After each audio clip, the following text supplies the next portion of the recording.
जादू भी उड़ जाएगा और जादू की वजह से लगी हुई बीमारी भी उड़ जाएगी, वजूद से ऐसे निकल जाएगी जैसे कभी बीमारी हुई नहीं थी, जादू हुआ ही नहीं था।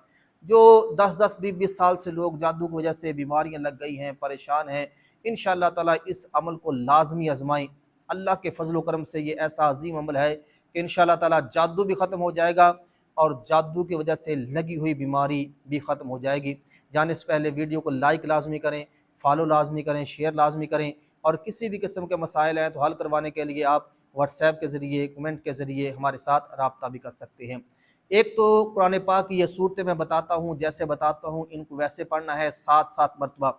एक तो अलहम्द शरीफ 4 कुल और सूरत कलम की आखिरी 2 आयत, इसके साथ साथ वबिल हक़ के अनज़लनाहु व बिल हक़्क़ि नज़्ज़ला वमा अरसलनाका इल्ला मुबश्शिरन व नज़ीरा, ये आया मुबारका, और अऊज़ु बिकलिमातिल्लाहि ताम्माति कुल्लिहा मिन शर्रि मा खलक़ा, ये, और साथ में ये पूरा नक्शा आप देख रहे हैं।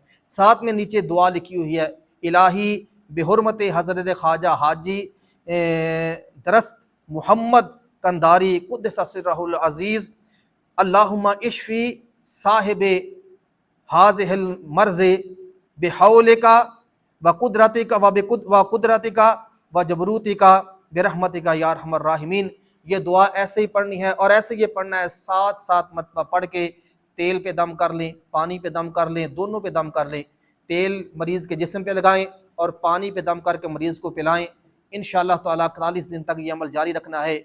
जिस तरह का भी जादू होगा, जादू भी उड़ जाएगा और उससे ज़रिए लगने वाली इंशाअल्लाह बीमारी भी ख़त्म हो जाएगी।